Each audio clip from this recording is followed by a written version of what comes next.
piece. So, how long have you been collecting his stuff? I when I worked at Eater Manufacturing in Milwaukee, Wisconsin, I went into the Noble Gallery with two people that Duke Dalton had sent to teach me some details about screen printing. So they were consulting with us, and as we walked around downtown Milwaukee, we went to the Noble Gallery, and I'd been there many times, but all of a sudden I see the image is called Shades. And it's a woman reclining with a swimsuit on and sunglasses. It's called Shades. And I went, oh man, I was thunderstruck. And Nagel art is begging to be screen printed because it's hard outlines with flat colors inside. It just screams for our kind of work, Charlie. So, it was something that always stuck in my head. And I think it was like 3, 4 months later, I was doing a consulting job in San Diego, and we needed to make a business trip to LA. And the guys asked me, hey, any place you want to go when we're in LA? I said, I think they were asking me, do I want to go to Musso and Frank's or someplace like that? And I did go to Musso and Frank's on that trip, but I said, no, I want to go to Mirage Galleries in Santa Monica. So when we were done in Westwood, we drove down there. I knock on the door, and it's a gallery. And of course, Patrick Nagel's not there, but I met Susan Kay and Carol Yoakum. They're the people that ran the business for Carl Bornstein, the publisher that partnered with Patrick for all of his important work. And I struck up a friendship. I also had examples of the great full color process work that I was doing. And they asked me if I knew Jeff Wasserman. I said, yes, I do know him a little bit because he actually was a Newman roller frame purchaser, or at least he was at the booth once at the SGIA show. And it grew from there. But that was 1982. I bought a lot of pieces and made very good friends with Susan Kay. And then February of 1984, Patrick Nagel does a promotional aerobathon for the Heart Fund, does 15 minutes of aerobics, walks out to his car and dies of a heart attack. Now he was a ranger. He was a ranger in the Army. You had to be pretty athletic to be able to do that. You got ranger tabs. You're a tough guy. But he lived on martinis and junk food and working all night, and 39 years old, boom. So The message is keep away from aerobics. There, exactly. So the He was 9, huh? Wow. so I had I'd met him 4 or 5 times. The New York Poster Show, Art Expo in New York City. I'd flown out a couple of times. I'd seen him again quite a few times, and I'd actually started to do a print for him. He wanted a screen print edition of sunglasses, and literally while we were printing, just a few test prints, maybe 100 shirts, I got a phone message from Susan Kay, call me immediately, and she told me that he had died. They had one more big gathering a few months later in the summer. They had a big gathering, which was sort of like the final show at the Mirage Gallery. I absolutely went for that, and that's where I actually bought several sketches, which I love because they're his original sketches on tissue paper. So to me, they mean a lot. They don't look very good, but you can see he's drawing those women.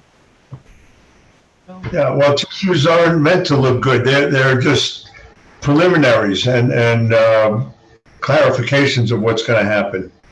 I haven't. Well, here I took this out of my safe.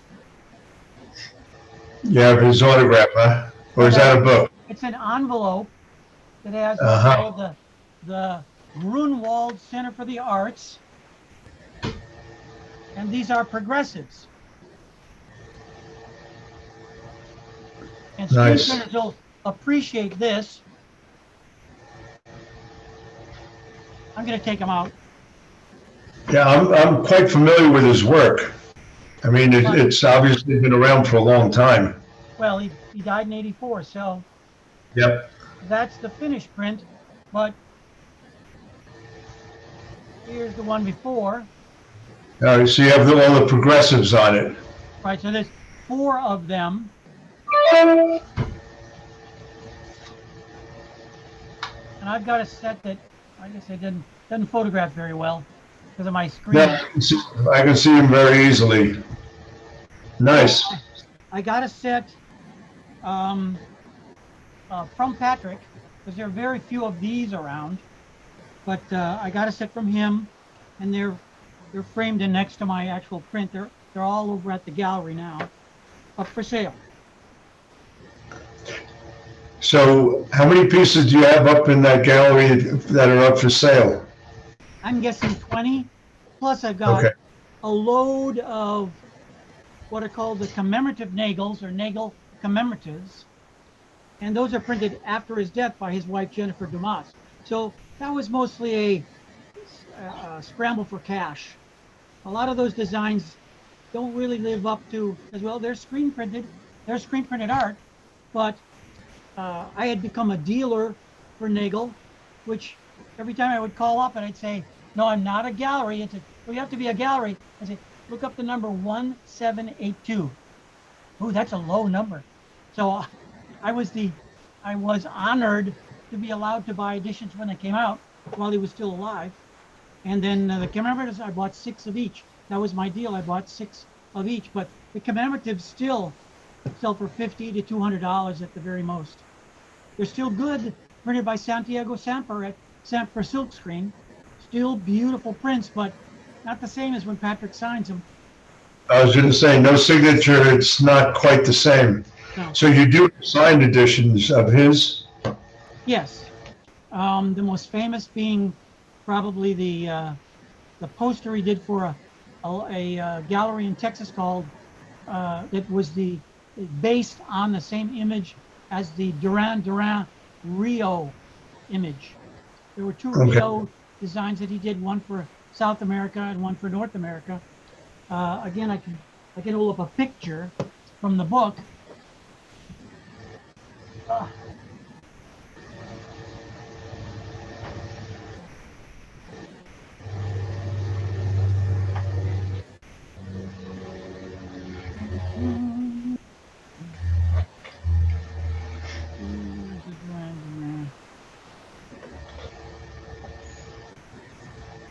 Yep. Oh, doing it upside down, backwards like a dentist. Yeah, I can see him. Yeah, like I said, I'm very familiar with his work. I have a fair amount of prints that I'm going to try and sell off myself because they've been sitting in my basement, framed and collecting dust for 25 years. When I first moved to Denver, I got to work with a fine art printer by the name of Gene Licht. And back in 1980, when I did the first when I was invited to speak for the first time at a technical symposium, I had dinner with Richard LeBeau from Union, and he had invited another printer, Morris Licht, who was a fine art printer. And so it was kind of ironic when I moved to Denver, it was his son that lived in the same complex. Oh. And so got to know Gene quite well and ended up with a bunch of prints. He actually was one of the printers who did Warhol work. And we're going into his apartment, and he had a monstrous Warhol that he had done. And it was signed to Gene, thank you, Andy. And he said, that's going to be my retirement someday. He was on the money, because I guarantee you it's well over $1 million and probably considerably more than that. But he did a bunch of other prints out here, or worked for printers, for artists out here.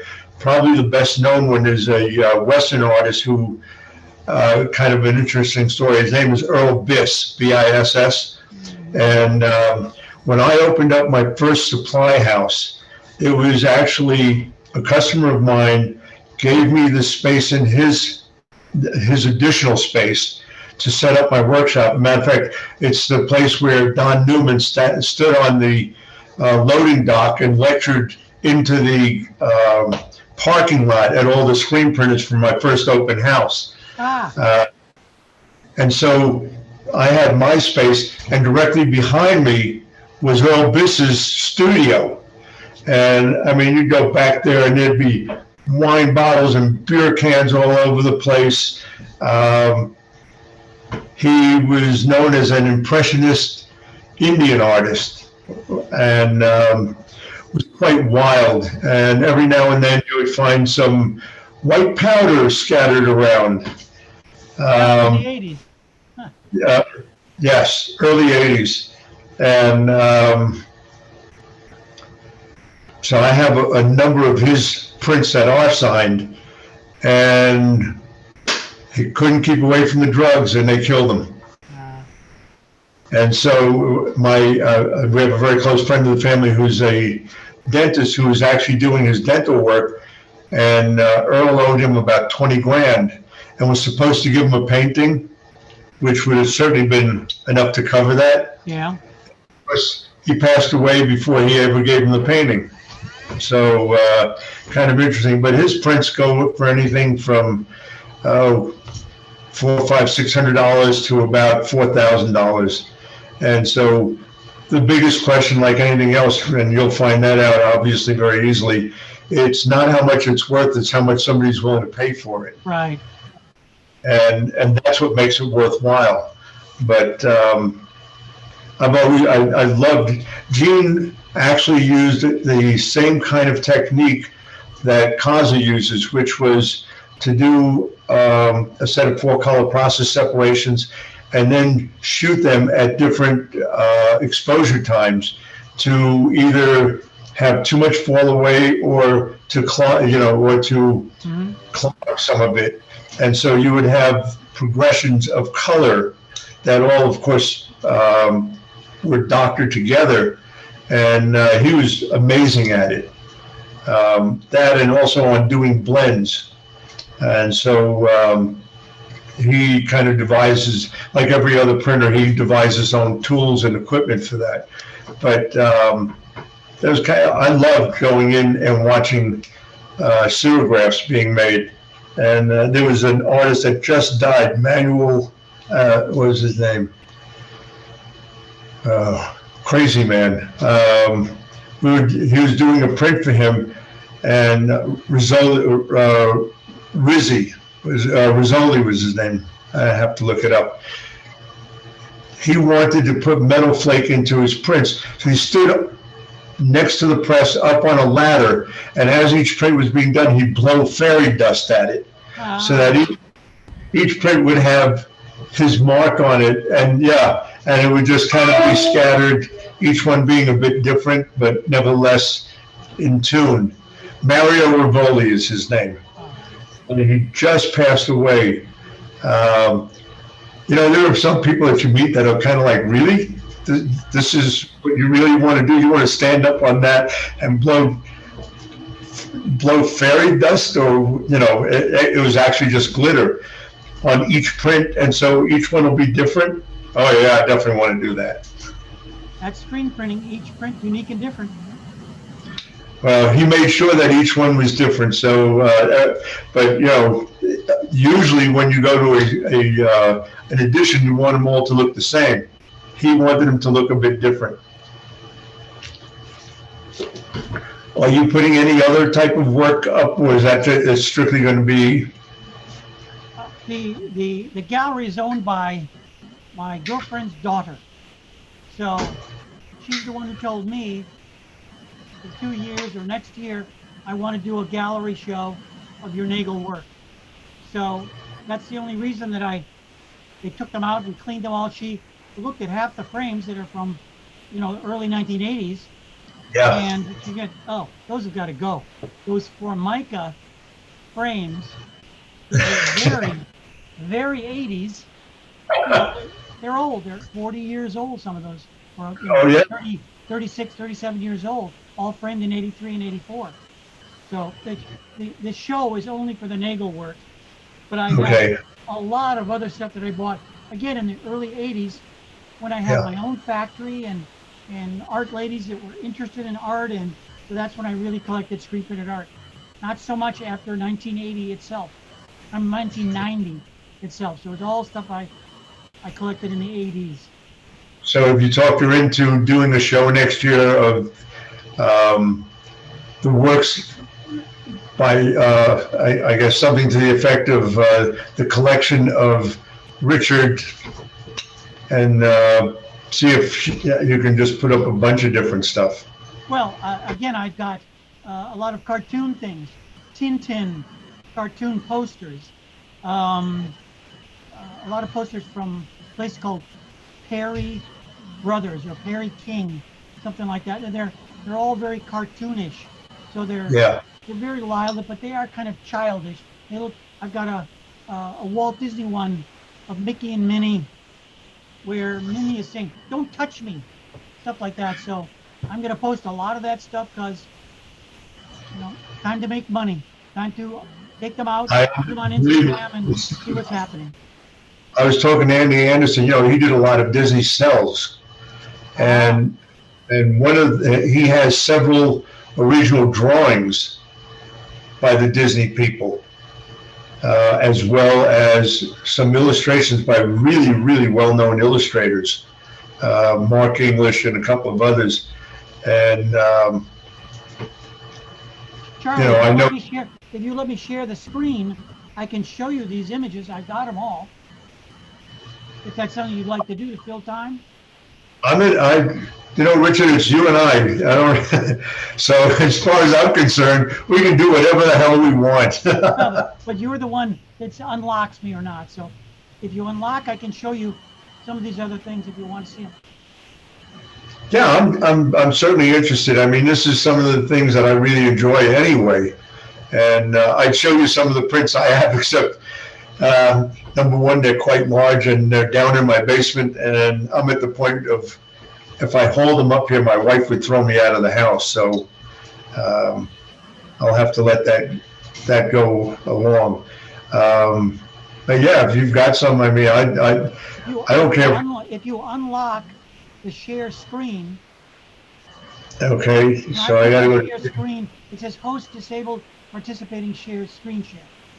Okay, so it says, so I hit the shared screen. Think I can read this?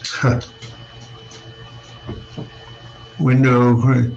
So I just have to hit share? No. Well, there's got to be something in there that unlocks me. Oh, you didn't record this anyway. Okay.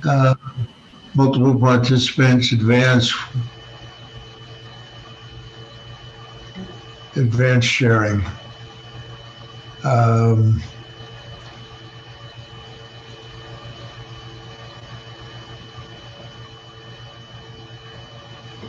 I'm not getting that. I think you have to be the host in order to do that, and I am the host, but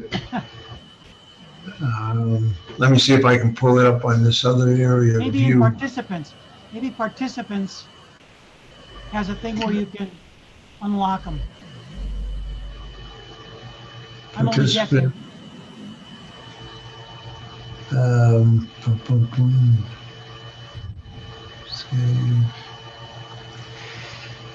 That's not doing it. Okay. Well, follow my Instagram. I'll be loading them up as soon as I can figure out why my phone crashes every time I start Instagram. So I'm going to start using my tablet to do it.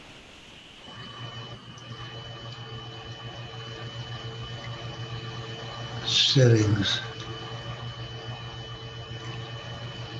If I weren't so computer literate, this would be smooth.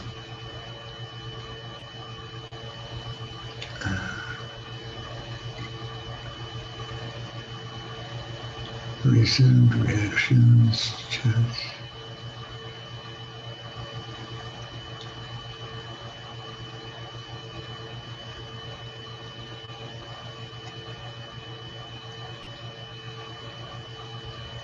I'm just not finding it. Okay. Invite more. Let's see. I'm going to start posting everything on my Facebook and my Instagram page. So that's what they're going to see for the next month is my art collection. So, what are those posters selling for? I have a price of $5,000 on my Venetian blinds.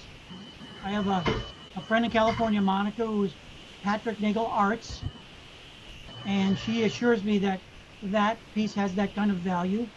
Otherwise, the posters themselves, you know, they're in the $1,000 to $500 range.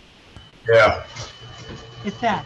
The commemoratives, the ones that were published after Patrick's death, they're a lot of them are. It's if you want them, that's cool, but so many of them are selling for less than it cost me to buy them originally in 1985,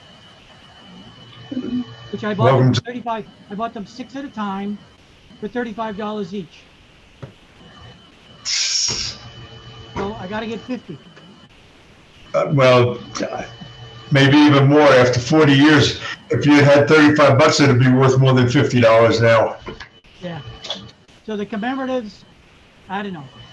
I don't have all of them left. Jeff Baxter and Rick Fuquay, they bought 1 each. So I only have 4 of each maximum left, but, you know. Huh. Oh, well. Well, good luck. When does this show open? It's open today. I should have been over there this morning. I saw all your posts on Facebook. Just not remembering a whole lot. Yeah. It'll go on until September. Well, It'll be hopefully, art fair. The main street of Wyandotte is closed now for the art fair. And so it's a 4-day art fair.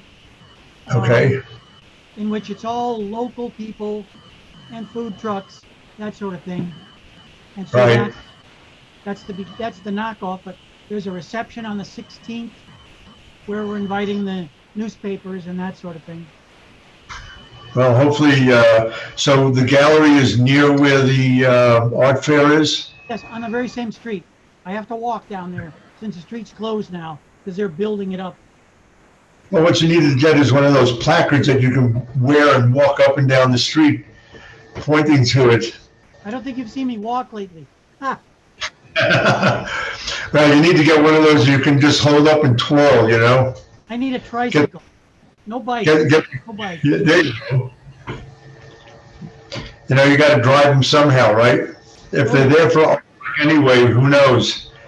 You don't know who's going to walk through the door and who's going to buy, and that's always a fun part anyway. Right. Well, seems that we have no other participants today, which I need to figure out who to invite for the next one, although I think I'm going to be down in Georgia at Action Engineering. I may just do it from there with Eric. Eric will have some cool stuff to show. Well, I wouldn't mind actually doing a walk through his facility and kind of letting people know how things are made and what things look like. Since he really is probably the best known brand of secondary aftermarket equipment in terms of squeegees, flood bars, etc. I'll tune in for that. So yeah, I have to speak to Eric today. I'm going to see if he's game for that, and we'll just do it on a phone and just kind of walk it, and either that or iPad or one of those things. I'm not sure, but I thought that would probably be a pretty interesting stroll through to see what's new, different, see how things are manufactured. So, Richard, in any event, really good luck with the show. Thank you. Hope you sell a bunch and get some money, and one of these days, who knows, we'll actually meet at a show again. Printing United. I'll be there, but I'm actually heading out to Kansas City on Thursday to do the DAC show. And then July, I'll be in Minnesota to do the other DAC show. So I know I'll be at the ISS Fort Worth. Yep. I'll go for the Fort Worth show and then Shirt Lab is that weekend after that, or the Sunday, Monday, Tuesday after that. And that'll be a big show because we put it off 3 times. It was supposed to happen in the early COVID days. It'll be Jeffrey Gitomer, Mark Coudray, and me all on the last day. So it's old home week of that, the gang of 3 there. Nice. Well, I will certainly see you in Fort Worth then. Very good. You should have a good one. Thanks, Charlie. Bye-bye. Bye now.